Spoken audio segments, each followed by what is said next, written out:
new studies out by Legal Services of New Jersey Poverty Research Institute, and they were looking at the poverty rates in New Jersey, and especially as it compares to how well some people in New Jersey are doing. It's a little microcosm of the inequality we have in the country. And it's a fascinating look. Now, first, let's understand something. The poverty rate for a family of four in the country is $23,000 a year. Now, in this case, they said New Jersey's standard of living is actually significantly higher than the average state, and so they doubled it to $46,000 a year for a family of four.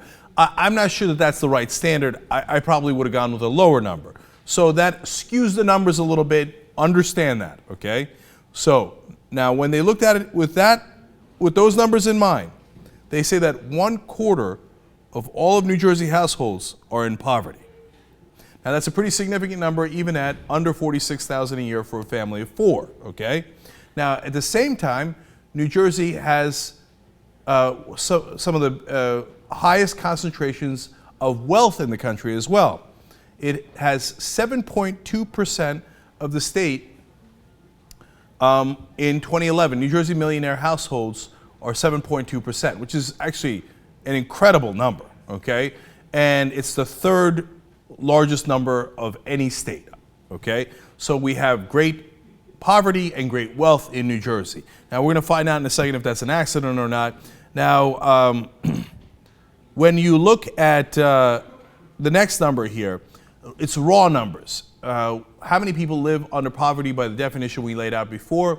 2 million people in New Jersey are struggling to meet their basic needs. How many millionaires are there in the state? Well, there's 231,456 actually millionaire households. That's a giant number. There's a lot of really rich folks in New Jersey. All right, bless their hearts. But now, when they get unequal advantages, that's not a situation. That's a good thing, okay? Now, people making money overall, of course, nothing wrong with that. We just have to, everybody has to be fair about the situation at hand. So, let me give you more numbers here. During this recession, since the recession, I should say, how many of the people in poverty, how many people were added to the folks living in poverty? Well, that number actually rose by 300,000. Now remember, we're supposed to have recovered from the recession and we're supposed to be in much better shape, but apparently for the people living in poverty, they have not recovered. In fact, 300,000 people have been added to the people living in poverty since the recession began. Now for the people at the very top, the millionaires, it's the exact opposite. Millionaire households since 2009 have gone up. Now that's a little after the recession began, that's during the recovery, and yes, they recovered. In fact, there's 30,000 more millionaire households in New Jersey now than there was before. Now the question is, well, golly geez, that's just how life works, and that's just how it wound up happening in New Jersey. It's just out of chance. No, it's not out of chance. It's because of government policies.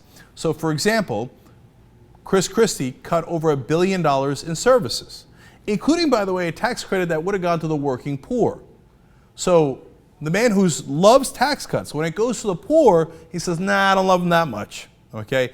And these are not bums, they're the working poor. It would only go to people who were working. Nope, still don't like the tax cuts going to them. So he cuts over $1 billion there. Now, is he cutting also for the rich? Of course not. He's doing the opposite. He's giving them more money through tax cuts. So he has proposed, recently proposed tax cuts where 40% of the benefits would go to just the top 1%. So of all the tax cuts, he says, well, it applies to everybody.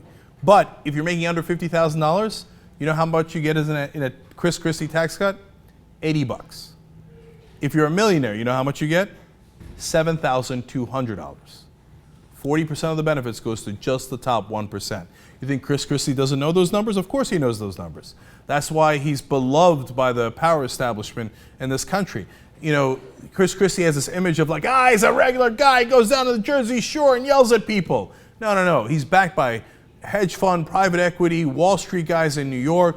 He's the new Mitt Romney. They love him. They're like, gimme tax cuts and cut from the poor and the middle class. That's exactly what Chris Christie delivers for them.